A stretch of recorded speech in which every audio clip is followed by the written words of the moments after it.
Hello and welcome everyone.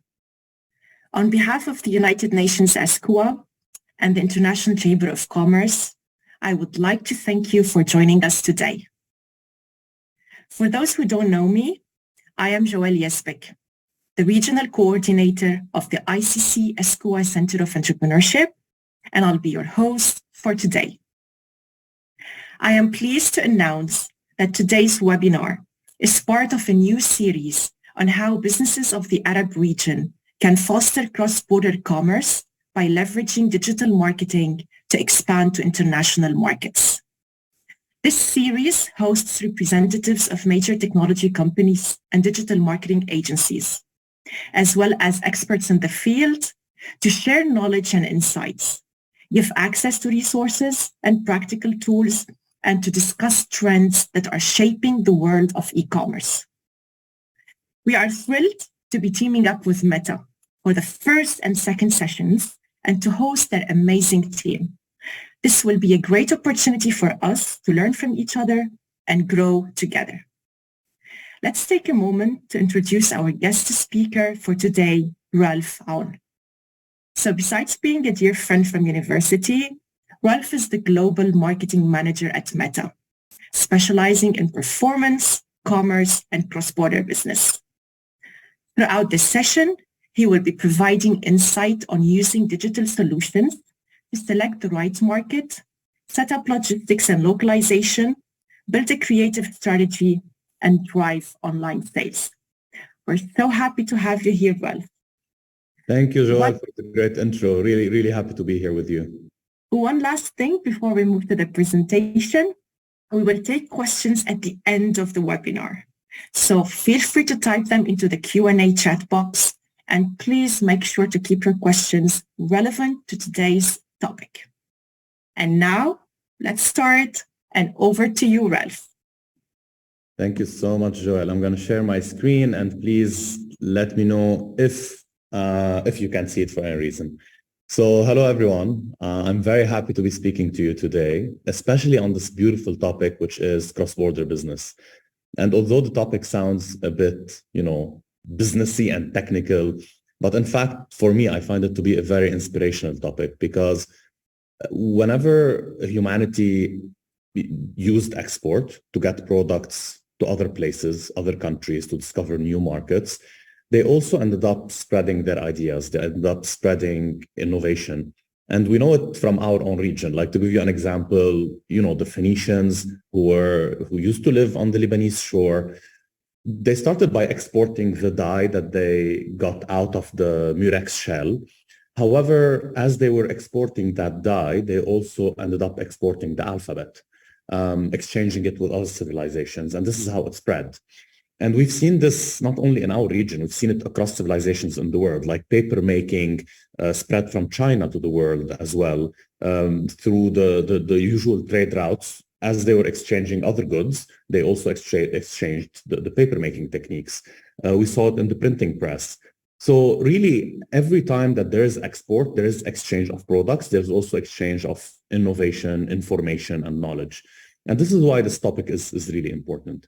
Now, back to business, let's take a step back and see how things have changed since these early civilizations to today.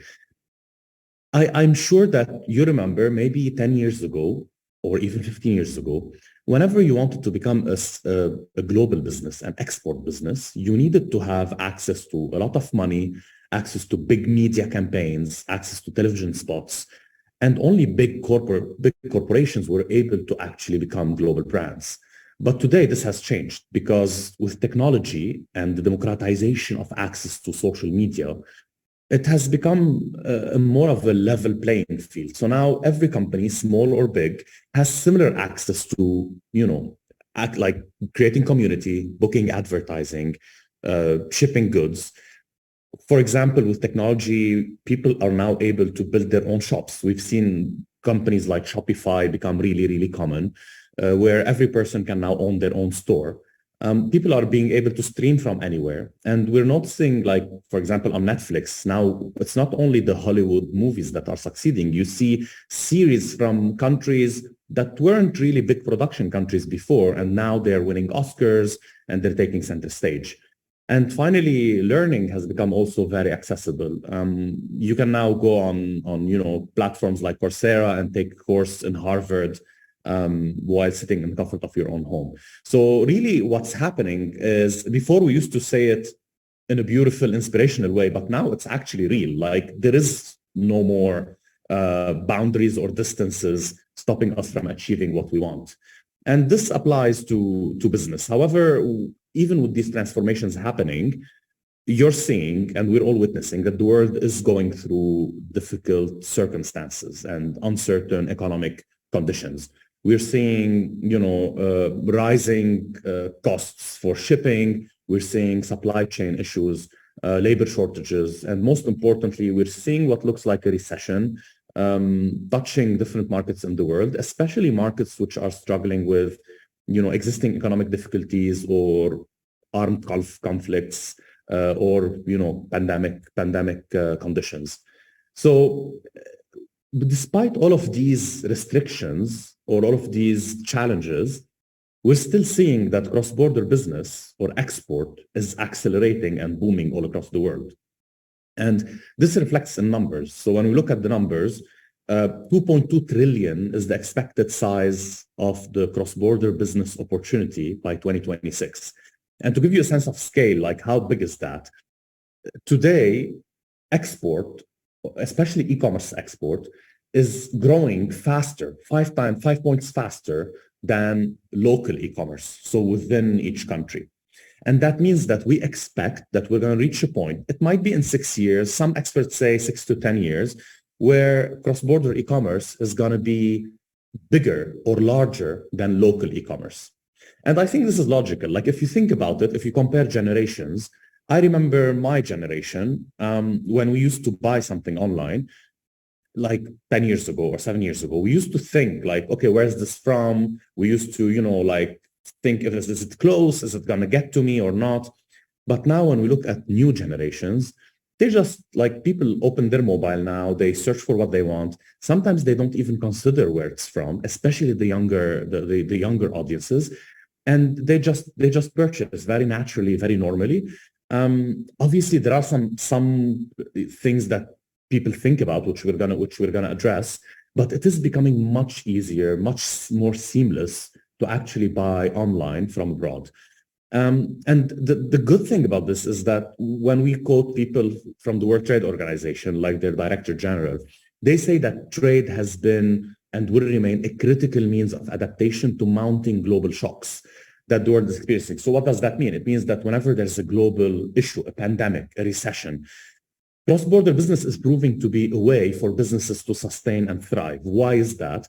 Very simply, I'm going to give you an example. In the beginning of the pandemic, many of our big clients that had just one market to bet on, they faced a lot of difficulties. It wasn't easy to find alternatives. However, the clients which expanded to other countries, so they had 3, 4, 5 or more markets to pick from, what happened is during the pandemic, they automatically pivoted to a market that is more efficient, a market that has better opportunities, or where people have better spending power. And we're seeing it today. Today, for example, I'm going to give you an example, markets that are struggling where people are not being able to purchase like expensive luxury products.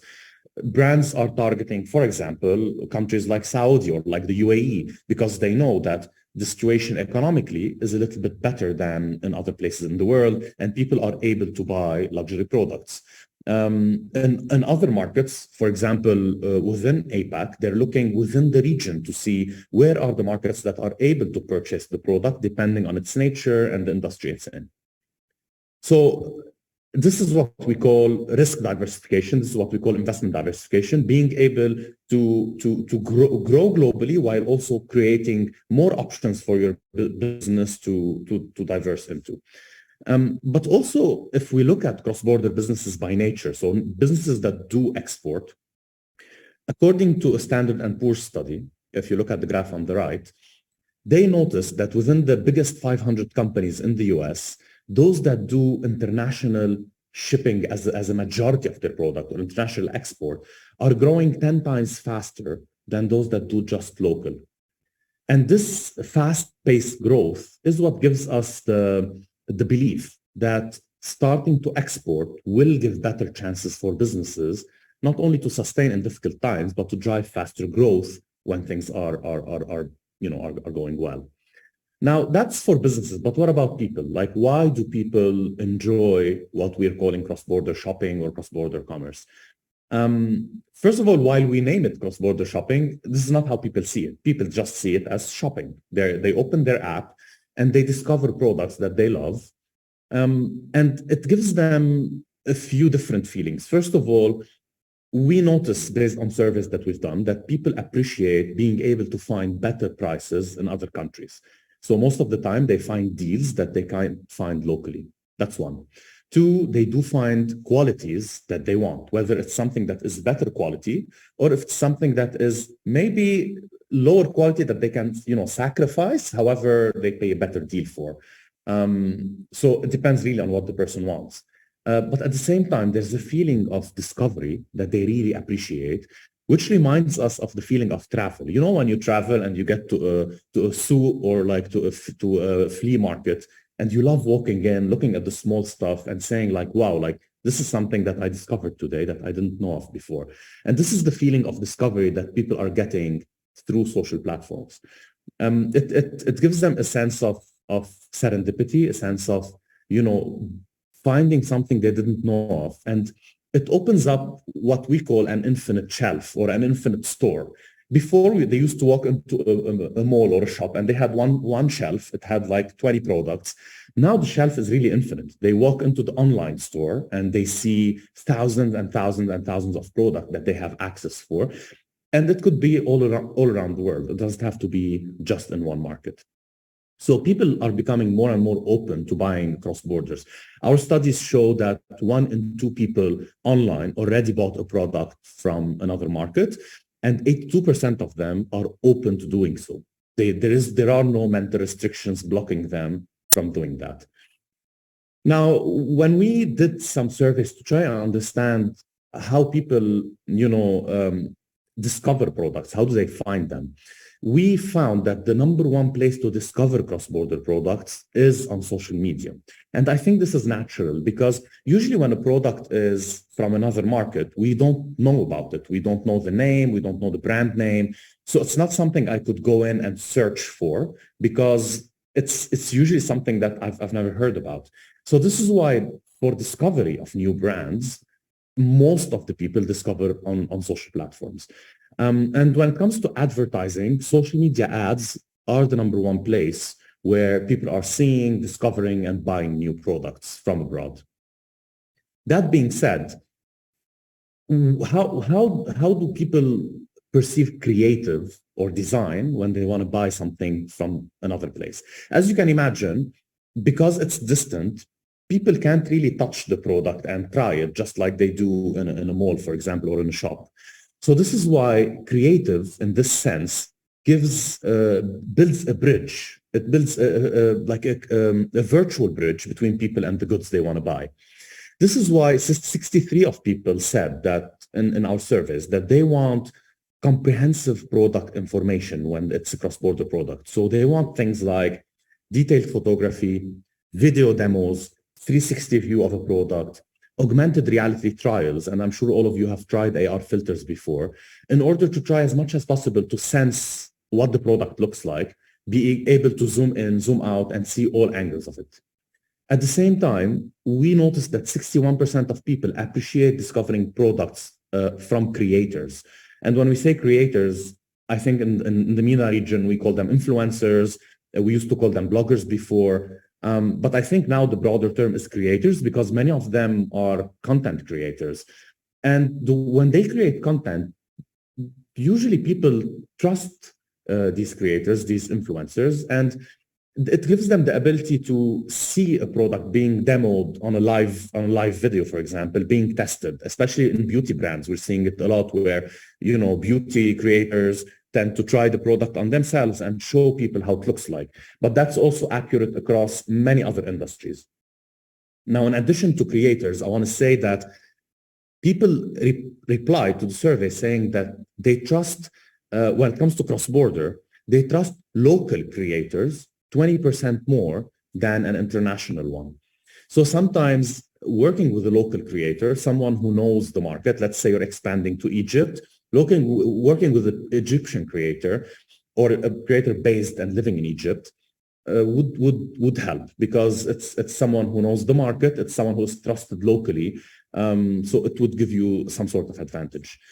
Now, the last thing I want to say about the study before moving into some practical recommendation is when we asked people beyond discovering and considering visually the product, we asked them like, what gets you to actually buy? And the answer was that seamlessness is key. And what do we mean by seamlessness? It means that a zero friction journey, zero friction. There's zero challenges for me to complete my purchase. And this is key. And this is why we talk about the zero friction future at Meta, where we want to build a place where people can easily discover, click, and buy without going through interruptions. These interruptions could be things like a slow loading website. It could be a website that is not translated. So let's look at the numbers. And we see that 81% ask for transparent display of all costs. What does that mean? That means that I don't want any surprises when I'm buying something. I want to know what is the shipping cost, what is the handling tax, what am I going to pay when the product gets to me? Am I going to get a surprise additional $50 I didn't think of? So trying to include all of these costings, or at least really clear communication about what to expect, is really important to people. A second thing is fast checkout. And this is why we're seeing now technology allow people to either check out on social media, or if they check out on website, you see now that they can do a quick guest checkout, which takes literally 10 seconds.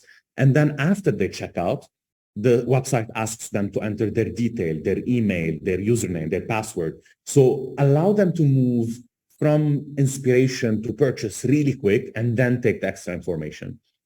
And finally, there is a lot of importance given to language. Almost 50% of people say that they want a website and an app that is in their native and preferred language. And I mean, this makes sense, because imagine like if I go on a website and I want to buy and I find like I speak Arabic and English, let's say, and I open a website and I find that, for example, it's in Spanish, there is an automatic innate reaction that makes us feel as human beings that this website is different than me or far from me. And this is why when I see something that is in Arabic, or at least, I mean, in English or in French, a language that I speak, it makes me feel that this is more approachable, this is more relatable to me as a person. And obviously, a person that speaks Spanish would be more comfortable opening a website that is in Spanish or in their local preferred language. These are a few of the friction points, but we're going to talk about other friction points in the next slides to come. Now, when we say, okay, social media is important, we just want to highlight that when we did our surveys, people are discovering cross-border products on Meta Technologies, and there is a reason for that. The reason is that when they come on Meta, they don't come just for one thing. Like they're not just coming to check their feed. They come from a million reasons. Some people come just because they want to chat with their friends on WhatsApp or on Messenger. Some people are using it to browse reels on Instagram. Some people, want to see their family, want to connect with them. Some people want to discover shops, go to brands and, see what products they have listed. Some people come for marketplace. So there are a million reasons to browse Meta platforms. And this is why we see that there's a big number of people coming back and saying, we are getting inspired by products we've never heard of. We're discovering products we've never heard of on Meta Technologies. That being said, this opens up the door to a new marketing concept. And I want you to note down this word, remember it, research it, and even try to take our certification on Blueprint about it. It's called discovery commerce. What does discovery commerce mean? It's a new type of commerce. If you remember, obviously e-commerce is when people go with an intent of buying, searching, and shopping for something. In e-commerce, it's usually people finding products. In discovery commerce, it's the other way around. In discovery commerce, it's products finding people. And I'm sure if you close your eyes, you can remember a time where you were browsing Instagram or Facebook and you saw an ad for a product and you said, wow, like this is a product that I need today because I happen to be, reorganizing my house, I'm buying something. And, this is something that I need. And it's a brand that you come to love, you buy it, you try it for the first time, and then you start telling your friends about it. And this is what Discovery Commerce is all about. It's this serendipitous moment where you discovered something you've never heard of that resonates with really what you want and what you need. Discovery Commerce is a concept, and we're not saying it's coming to replace what exists, which is search and intent marketing. We're saying it's coming to complement that. And this is why we advise clients to, do both, experiment with both and test both, like do intent commerce, do search commerce, but also do discovery commerce and try to see what kind of doors does it open for you and for your brand. Now, in terms of practicality, what does this system entail? It entails that when you work on social platforms, you need to think about 4 components that open up this world for you. And these components are, one is data, and you see it here in yellow. It's called data integrations. And what we mean by that is you need to ensure that you have the proper data setup so that you understand the customers. Who are they? Why are they visiting the website? What are the things they're liking? So it's really a privacy conscious way to understand through data who are your best customers. The second one is engaging surfaces. And what we mean here is creative mostly. Like, how do you show up on these platforms? What is the design that shows up? How does it look? What is the language you use? In addition to that, the third is advertising and conversion tools. And what we mean by that are the ad formats that you're going to use, the ad booking systems that you're going to use, which allow you to use really advanced technology like machine learning, like automation, like artificial intelligence, to be able to get the most results for every dollar that you spend. And this is how technology helps that. So the third is that, and the fourth is measurement. And this is something that sometimes is not in top of mind, but we believe that the best businesses are businesses that continuously test and learn. And this is why this closes the loop. Like if you end with a test for a campaign, it goes back, it feeds into the data, and then you go back to improving creative, advertising tools, and you measure all over again. So this is a closed circuit loop of setting up foundations, improving them, setting up creative, setting up formats, testing, and then learning and repeating again. Now, we're going to be using solutions out of this Discovery Commerce system within the next slides of the presentation. However, we're going to divide them in a way that is logical to how people expand, which is they go through 4 key mental steps. 1, they want to select the right market. I'm sure you're all asking yourself, what's my next market? Where is it? 2, they set up logistics and localization. They start thinking like, okay, how am I going to get there? Like, how am I going to export there? 3, they build a creative strategy. And 4, they start thinking about growing online sales. Like, how can I actually start selling? Throughout these slides, it's going to be a mix of some recommendations, but also some solutions. And whenever I mention a solution name, feel free to write it down, go research it after the event to try and understand how the solution can benefit from you and how you can test it for your business. Let's start with the first point, selecting the right market. How do I pick my next market? I want to say that this is probably the most critical and most important step because you don't want to start testing, investing, or putting effort in a market that ends up being not a good one for your brand. And here, Paula, who's the founder of PD Paula, a brand that I personally love, she said to us that choosing the right international market enabled them to build revenue resilience by diversifying risk, streamlining budget, and pivoting investment to higher return destinations. So whenever there was a challenge in a certain market, they were able to move to another destination that was more successful for them.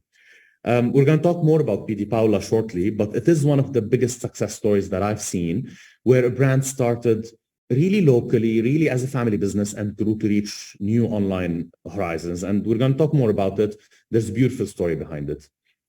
But first, let's talk about how do you do the analysis of the thinking to see which market is the best one for you. Now, obviously, doing that, there are millions of ways. There are thousands of ways to say, okay, this is how I'm going to analyze my market. And if you talk to business consultants, each would give you a different approach. This is one approach that we're sharing here with you. It's one that we got from consultants we work with. And we're sharing it not necessarily because it's tied to any meta product or solution. This is just to give you some hints about how to think about this. So step 1 is about choosing criteria. And what we mean by that is picking the criteria that you want to use to weigh your business and weigh its success. And here you can build two tables. The first table, we're going to call it market attractiveness. You build it on an Excel sheet. You call it market attractiveness. And in it, you pick 5 to 6 metrics or 5 to 6 variables which relate to market attractiveness and how important is the market for you. Things like market size, things like digital penetration, cross-border spend in the market, how much is the expected profitability. And these are all things you can research online. Obviously, there are plenty of documents online that you can find on search engines.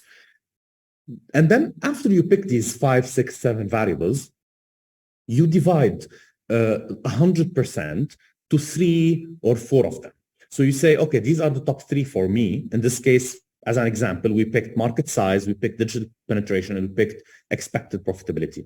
And you see the total makes 100%. So 33 plus 34 plus 33 makes 100. And then we create another table. And this table is more related to your own business and industry. And you call it ability to win. And you pick in it, what are the metrics that define if you're able to win in this market or not? Things like logistics, regulation, taxes, the culture, like is the culture something that would love your product or not? Localization needs or translation needs, existing organic traffic. And then again, you pick 3 of them, total them to be 100%, and you pick the weight based on how important the variable is. Next, in step 2, you make a list of markets that you are considering. This could be 10, 20 markets, as many as you need, and you start grading them over 10 based on each of the metrics that you picked. So for market attractiveness, that's the grading for these countries. And for ability to win, that's the grading. And again, this is a personal grading that you do based on the research that you've accomplished. Once you've done that, you multiply by the percentage that you've picked, and you get a final score for each of the markets. A score for the market attractiveness and a score for the ability to win. Obviously, feel free to screenshot this. There will also be a PDF we're going to send in the end, which has all of these details. Once you do the scoring, you're going to end up with a table with 2 axes, one of them being market attractiveness and the second being ability to win. And the countries with the highest scores are going to be the ones which are the most promising for your business. So you can say, okay, I'm going to pick these 3 or 4 countries as an initial test to start and weigh my chances there. So you need to think about it as a funnel where you started with like 20, 30, 40 countries, and now you ended up with 2, 3, which you can concentrate on. Obviously, I want to reiterate, the countries you see here are just for the sake of giving you an example. We're not saying that you need to pick these 3 countries specifically. We're just saying you need to do the exercise for your own brand or business. Now, once you pick these markets, you're going to ask yourself, okay, how do I understand the competition in these markets and how these competitive companies and brands, exist there? What's the landscape? One way to do this is through surveys. And these surveys, they can be obviously run or communicated on Facebook. However, you can run them with an independent survey company as well. And these surveys, they ask many questions. One of them that we suggest is asking what is the brand that is top of mind in a certain industry. So you say, okay, consumer or person X, when you think of, like jewelry, which is the first brand that comes to mind? And in that market, you're going to see one of these scenarios. Either you're going to see one brand that is really, really dominant, with the rest being less present. And this means that there's a very high barrier to entry because there is one player that is really big. And in this case, to be able to win, you need to be able to disrupt. You need to have technology that is really advanced. You need to have some offering that is really different, some kind of innovation in order to really break through and be able to, like move that existing strong super player. If you feel that there are 3 or 4 brands that are really dominant, they're all strong, equally strong perhaps, it means that there is a high barrier to entry, but it's not one player that you need to win, it's many players. And in this case, usually you do this through marketing investments. So doing branding, pushing your name, it's more of a name game here, where you need to push your name, you need to promote yourself. And this is where, achieving economies of scale and being able to advertise yourself in a market advertise your name and build trust around your name can help grow your presence, which we see in blue here.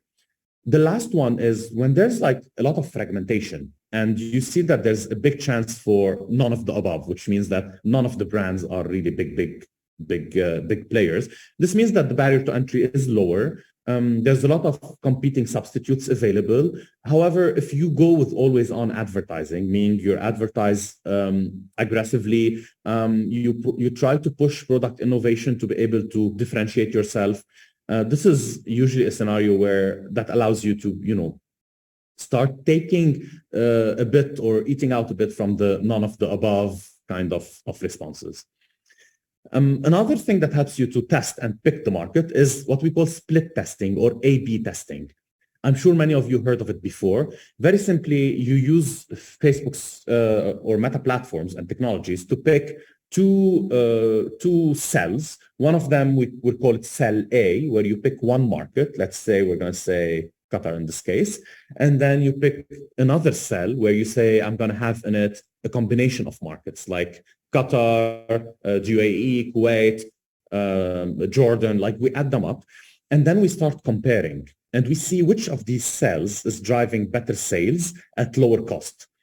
The number of countries is variable, you decide. But in this case, the split testing allows you to really, you need to have the same circumstances across both cells. So same creative, same type of audience, same ages, same messaging. The only thing you would change are the markets. And this is where you start understanding which markets are performing better.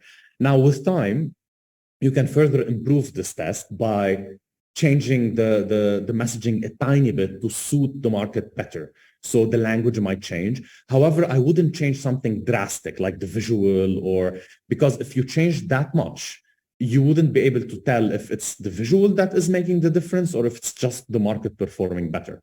So try to keep them very similar, run them in parallel and see which market is performing better, which market is giving you better results.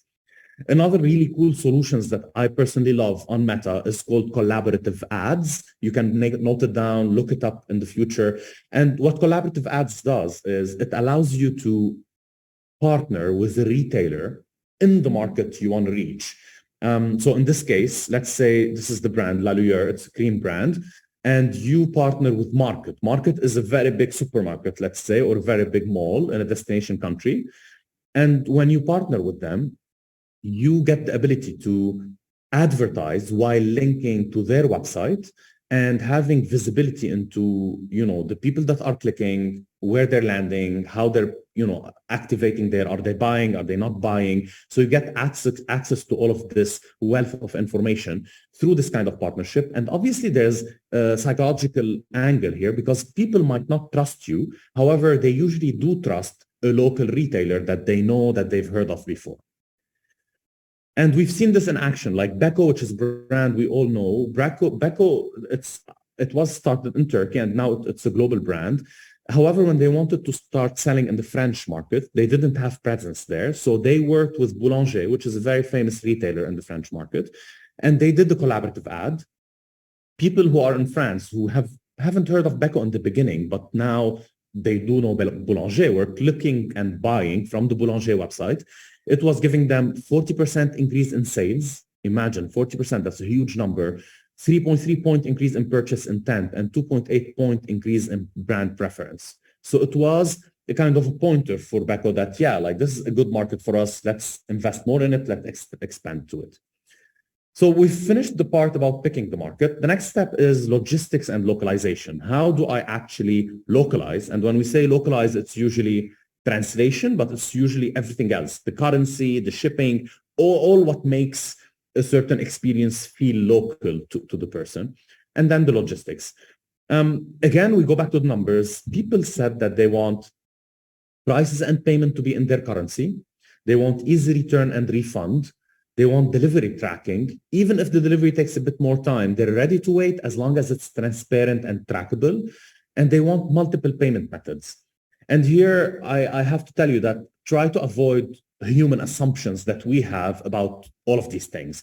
I'm going to give you an example. When I started expanding into Nigeria and Africa in general, I thought that in my head that, it's maybe PayPal is going to be one of the best options. I thought, this is going to be, a place where online is booming.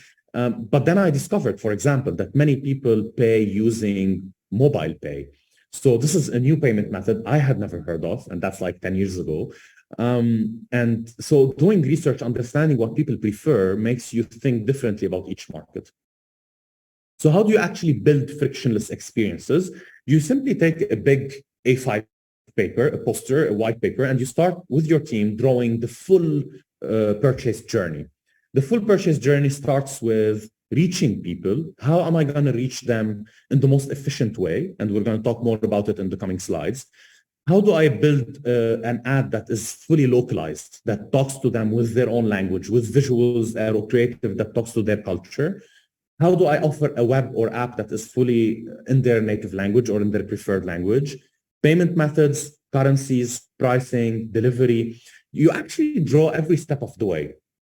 And here, I gave a few examples just for what the slide fits. However, be careful that there are dozens of steps that you might think of, which are specific to your business. To give you an example, in some businesses return, the ability to return something or the policy of return is a huge thing to people. So adding it as a friction point is important. There are other things to consider. Make sure you draw them on a map, and on each of them, add a percentage saying this is like 5% friction, this is 100% friction. And then based on these weights, you can start saying this is where I want to put development effort to simplify and make it as seamless and as frictionless as possible. Other things that can come to mind are things like customer support, brainstorm, add things, and then go back to the coding and try to solve for all of these issues. We do have partners at Meta that can help you solve some of these things. These are third-party partners. You can find them either by Googling Meta Business Partners or by searching for Meta Global Expansion Partners. These are two categories of partners that we have. And they can help you do things like logistics, shipping, advertising, creative. And usually you would find different types of partners. Some of them work with very big brands. Some of them work with smaller businesses. Some of them work with startups. So make sure to do your research, your study, and pick who will help you do each of these things. For the global expansion partners, which are the CBB or cross-border business partners, again, when you look at a certain partner, check which clients they work with, which clients seem like the type of client that looks like you, is in your category, do the proper audits, talk to them, meet with them. Many of them work based on sharing a part of the growth revenue in new markets, but their skill is to move you from exporting into one place to exporting into 40, 50, 60 new markets. So they can do this at scale because they have platforms that allow that.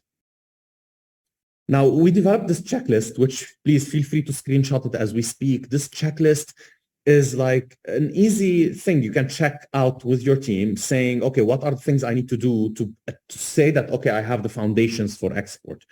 And these are things that we start talking about, like localization, taxes, payment methods, warehousing, cost and service, like what's the cost, processing, seasonality, like did I research what are the best seasons? How am I going to target? What is the creative I want to build? So once you start researching each of these, you can either check it or add a completion score, like from 1 to 10, and track the progress of your team towards having a complete checklist. P.D. Paula, a brand I spoke about in a little while. This is a Spanish brand. Paula started on Instagram. It was a family business. It was her own passion. She did small jewelry. She posted them online. And Paula started growing the business gradually within Spain. But then they worked with one of our partners, and they grew from Spain to become now in many, many markets around the globe. And most recently, and that's what I love, is that they succeeded in dressing Beyonce, which is, a very famous public figure that many of us love and listen to. And she wore a very small bee, which is like the honey making insect, as a jewel. And when she did, now a lot of people in the US are hearing about the brand, they're buying it. But the start was really working with these partners, doing a lot of these cross-border business best practices that they have experimented with themselves and they have learned themselves. And they've grown by localizing and by building these scalable experiences. 30% better conversion rate, 10% increase in revenue, and 10 times average lift in purchase. So 10 times more purchases happening in markets where they localized in and where they built these seamless shopping experiences by partnering with one of these supportive businesses. The next step is the creative strategy. We still have 2 sections and we're going to try to do them in the next 12 minutes. It's a very rich presentation. So it takes a bit more time. So the next one is creative, and creative can help you feel less foreign to people who might not have heard of you before. So creative is key, and you always need to think about shopping online or buying online, that it cannot be just one factor that can be good. It needs to be all of the factors. All of the checklists should be good for someone to buy. Think about it yourself. If you go and you find a beautiful ad, but you go to the website and the website is bad, you're not going to buy. You're not going to trust it. If all of this is good, but they don't have a good payment method, you're also going to drop. So you need to have a really well-polished offering for people to actually trust and take the full journey. One of the things that we recommend people to do, businesses to do, is ask yourself 3 questions when you're building creative. 1, what makes my business unique? And here it's not from my point of view, it's from the target market's point of view. So what makes it unique in the US might be very different from what makes it unique in France, for example. So try to understand the uniqueness of your business in that market. What matters to people? And again, that's very dependent from one market to the other. To give you an example, when we look at luxury in France is perceived to matter differently than luxury in the US. People buy luxury for different reasons because they care about it differently. And what does my visual convey? So when I look at the creative, what's the first thing that I see? What does it tell me? Does it tell me that this is an expensive brand? Does it tell me that this is a cheap brand? Does it tell me that this is a good product? Does it tell me that it's about experience? What does it visually say even before I read any text on the image or under the image? Visually. And this is where DB is one example. They have done this exercise and they've discovered things about what people in the US love, what are they looking for in a backpack, why do they buy a backpack, and what should the visual convey. And I'm going to go back and try to play it again so that you look at the advertising. You see that they have mixed a number of experiences in one canvas. They've shown the product and you see under it, there are some really important points. Patented, sturdy, and then a call to action at the bottom. This drove almost 40% lower cost per purchase. So imagine the power of good creative and what it can lead in a new market. Another thing that you can do, there are 2 solutions which we have at Meta that you can note down. One called dynamic language optimization. And what it does is it translates the ad to the language of the preferred by the person that's seeing it. And this can be in 2 ways, either automatic translation, where it suggests to you the translation that you can use. You say, okay, I care about Arabic, French, English, Pakistani, for example, and it's going to show you different languages automatically translated. But then you can also edit and change these languages and adapt them yourself. So you can manually translate. So for people who do not necessarily want to blindly trust technology in terms of translation, although the quality of translation has become really, really advanced, as we all know, you can still edit manually. You can double check and make sure that the language is proper to what you want to say in each language. Once that is set up in the ad, what happens is when the ad is being shown to someone, the ad will automatically see what is my preferred language as a viewer, and it will automatically match me with the language that I prefer. So if I usually interact in Arabic, even if I live in the US, but I interact in Arabic, it will show me the ad in Arabic. If I live in France, but I click on things that are Spanish, I comment in Spanish, it will know that this person prefers Spanish as top language and then French and then Arabic. So it will have a kind of ranking for the person's preferences, and it will match them with the proper language. Another thing to take into account that this is not only important cross-border, it's also important within the same country. Let's say you're promoting this in the UAE, and we know that in the UAE, there's a wealth of cultures of people coming from all over the world. So maybe it's worth testing an ad that is translated to all of the local languages that are rich and used within the UAE. The next one is called Meta Advantage Plus International Catalog Ads. And this does very similar kind of localization, but for catalog ads. So the carousel ad you sometimes see matching you with products that you love, you get to pick the right language, but also you get to pick the stock availability, the price, and all of these details for it to match the right product with the right person based on their location and based on their language. Another thing that you can use are videos.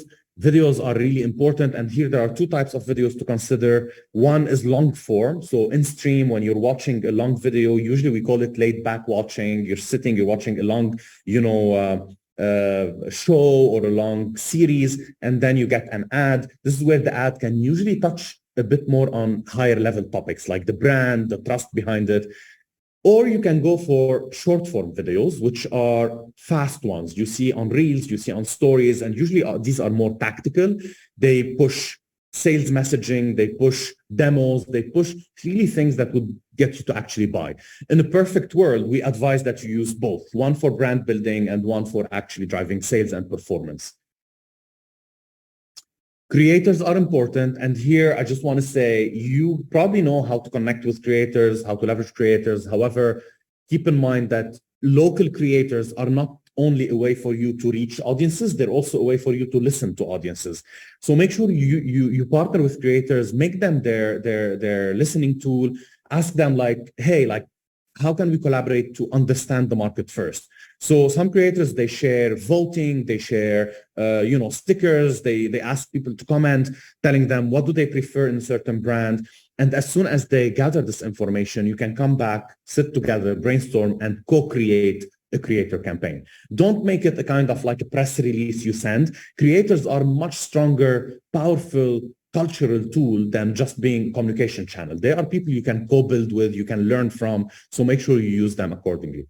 Squat Wolf is an amazing brand that I love. They started in the UAE, and because they localized their full journey, and that means the ads got translated, the website got translated, the payment methods got localized, they were able to achieve almost 3 times conversion rate, 16% larger average basket size, and 2.5 times more pages per session.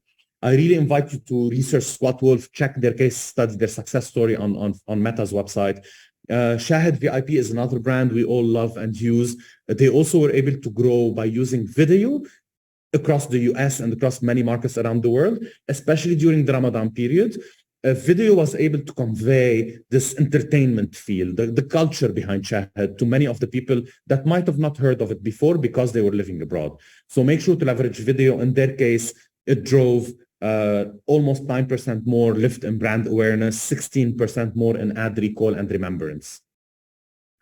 The last section, and then we're going to open up for questions. I know, Joel, we took a bit more time, but I think these will be very helpful. How do we actually drive sales? All of this is to get you to this moment where you're actually going to get people to buy. And this has a lot to do with targeting and reaching people.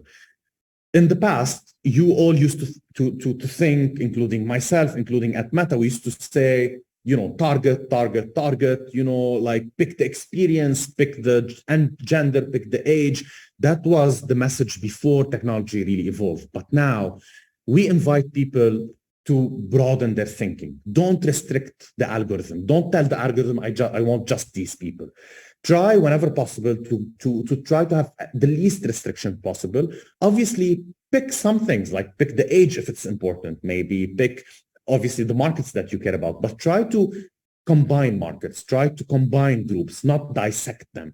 And when you do that, it allows for the algorithm to go and find the best leads, regardless of where they're living. To give you an example, one tool we have is called worldwide targeting. And what it does, very simply, when you're creating the ad, instead of picking, let's say, only Germany in this case, where the average cost is $6 and you're selling 80 sneakers, when you add a mix of countries, the cost might drop to $5 and you end up selling 90 sneakers. And this mix of countries is something you need to experiment with. You need to try and test to reach this golden formula where you know that this mix of market is what's getting me the best price and selling me the most volume. Usually an average grouping countries drives 10% lower cost, and it drives higher team efficiency because your team is not busy optimizing and changing settings every day for different markets. You just combine them and use the same localized ad. As you saw, the ad gets translated and matches the right people. So it allows you to group countries much easier. Another beautiful solution, and honestly, this is my favorite. I want you to note down the name. It's called international or multi-country lookalikes. Lookalikes very simply uses a seed audience, a base audience, let's say in Egypt, and the algorithm it sees who are your fans, who are people who purchased from your website based on the information you have or you've given. And then it goes and it finds similar people in new markets. So for example, if I've really established myself in Egypt, I can use this data to go and find similar audiences with similar purchase power, similar trends in Saudi Arabia, for example. This gives you a certain advantage to avoid starting from scratch. Business messaging is really important. It also allows you to be able to chat with people on the go. And this also bridges the distance because people feel that this is accessible. This is not far from me. Whenever possible, use multiple languages to talk to people in their own language.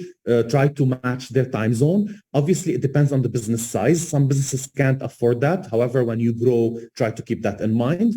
And people do say that messaging on social is one of the top ways they use, even before messaging on the website itself of the brand. Neom is a project we've all heard of and looking forward to hear more about in the coming years. It's in Saudi Arabia, and they did use Meta to reach 33 global markets using one strong campaign supported with video. And they were able to achieve 65 million 3-second video views. The cost was $0.04 per view, which is like a really impressive result with a 16.7% view through rate.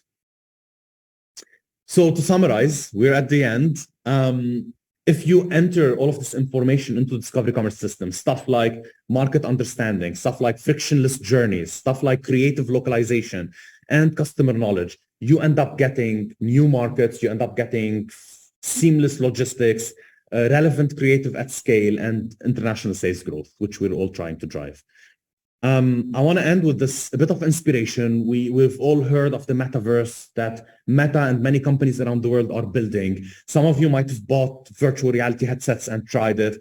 We're moving into a world that is further closer. It's not going to be distant. It's going to be very easy for you to try a product and decide if you want to buy it or not. So start today using all of these cross-border learnings to prepare your business to be ready for the future that is going to come, and that is a future that is more close to people and to what they love. Finally, I want to invite you to go up, check the website, facebook.com/business/crossborder. You're going to find a lot of these material. You're going to find case studies, trainings you can take. And also you're going to find a lot of guides about specific markets you can expand into, and it will give you a wealth of information that you can use. Joelle, thank you so much. I want to open it for a few questions. My time is flexible, but I'm not sure about yours. Absolutely. So thank you so much for a very informative and insightful presentation, Ralph. Just to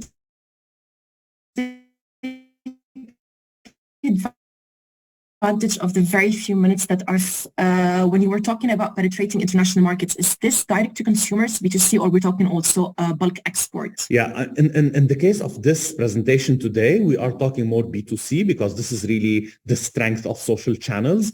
For bulk exports, I'm sure that there are other experts which have more knowledge and expertise in that sense, and I'm sure that Joelle and the team will get you people to touch on that in the future.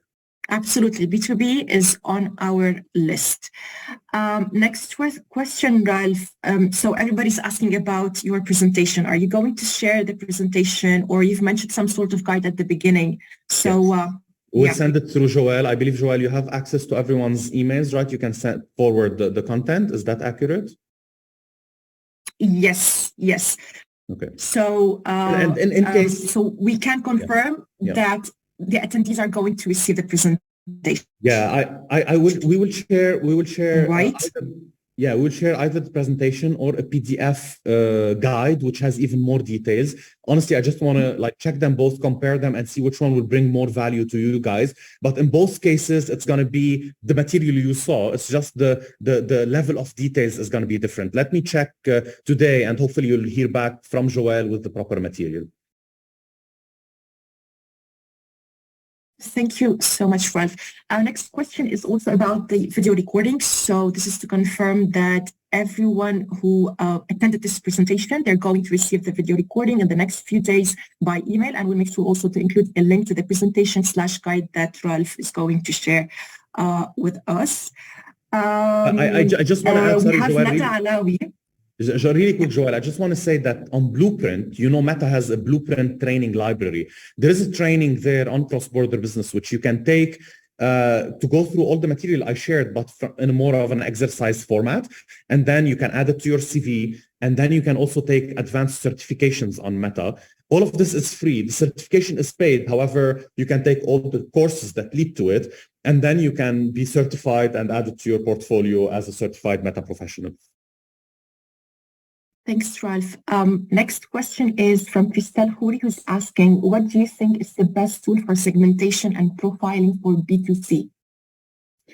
Yeah, so, I mean, obviously, for you to do the business exercise of profiling, I'm sure there are offline professional entities that can help you do that. However, when it comes to social advertising, our advice is not to profile, because when you profile, you're always subject to human assumptions. We assume it's our nature. We have our internal understanding of what markets are like, what people are like. And this is why we make mistakes. We come and we say, yeah, I think my product is going to be appreciated by working women between 30, but that might not be the case. This is why what we recommend is use the algorithm. Go on Facebook, go on these big platforms, book your ads. Don't give it your profiling. Let the ad run. And as soon as the ad starts finding results, it will automatically tune into the right set of people. It will automatically understand using data, not using human knowledge, to be able to try and find scientifically what will drive results and what will drive sales. Now, obviously, this is complemented by human knowledge, where you can come and say, this is the creative I want to build for it. This is the business thinking behind it. This is the messaging I want to sell. So what we say is combine artificial intelligence with human expertise to be able to combine art and science, if you wish, reach the right people with the right message. Thanks, Ralph. Next question is from Anthony Debes. He's asking, mainly here we're talking about well-established companies. Is it harder for startups to move cross-border, especially when the majority of big companies are also targeting this type, the e-commerce worldwide? And what are your thoughts and advice on this? Also, does Meta guide you to shipping companies, or should it be done personally? Yep. Thanks, Anthony. So first of all, when we compare to the past, we're definitely in a place where it's much more accessible for small companies as well as big ones to be able to compete online, because you don't have the big obstacle of having a big television budget or a big billboard budget like we used to have before. So smaller companies are being more disruptive in that sense, because when you compare with, if we're looking at traditional brands, they have the advantage of experience. Obviously, they have the advantage of budgets, but smaller ones, and this is where e-commerce is booming, is they have the advantage of agile thinking. They have the advantage of being able to test and learn really quickly. They have the advantage of newness. People want to try new things they haven't seen before. So this is where we say that having a short test and learn loop, which big companies don't have, allows smaller businesses to be able to break through. Now, obviously, budget, like in any type of medium, whether it's online or offline, budget plays a key role. So testing with a small budget getting the right formula, finding the right setting for your ad, and then scaling it when you get an investment because you found the success metrics. You get the investment from an investor, from whatever, a partner, and this is where you can start scaling your success and growing gradually from one market to the other. In terms of shipping, we don't personally recommend shipping companies as Meta. However, the partners that we mentioned, which are the global expansion partners, they might be able to help you access more shipping companies across different parts of the world. And obviously, we do recommend doing your own research because you might know the market as well. Thank you, Ralph. There's a clarification. You invited the attendees to check the Meta Blueprint. Can you provide more details about this? Yeah. So if you go on Google, you search for Meta Blueprint, very simply, it will take you to a website that is on meta.com. It's a blueprint training website. You have hundreds of trainings in there. You can pick the trainings you want and take them, or you can pick a certification path. For example, there's a media planning certificate that you can take. There's a creative certificate. And there's the discovery commerce certificate. When you take them, it gives you like 10 courses to take with an exam in the end. The courses are free. It's just the exam that is currently paid, but I don't believe it's an expensive exam. I took it myself, and I mean, it looks good on the CV. It grows your knowledge, and it helps grow your business. So I definitely recommend taking that. And obviously, don't just restrict yourself to that. Take certifications across different providers other than Meta, so that you can start seeing the big picture and experiment across different parts of the digital industry. Thanks, Ralph. I believe with this answer, you've also touched on the questions that are related to technical help and training that are being provided by Meta. I'm sorry, we're running out of time. I just want to take a few seconds just to announce the next webinar, which is happening on February 28th with another superstar, if I say, from Meta for a very timely topic, which is tips to prepare your small business for Ramadan. So if you would like to receive more information about this session, I'm going to add the link in the chat box for you to check it out and to register. Meanwhile, sorry, we have to end this. We're running really short on time. So many thanks to the speaker, Ralph, for sharing the knowledge and for giving real life examples. And also I'd like to thank all our attendees for joining us today. And we hope to see you at the next session on February 28th. Until then, best wishes, be well, and stay safe. Thank you so much. Thank you, everyone. Thank you, Joelle. Recording stopped.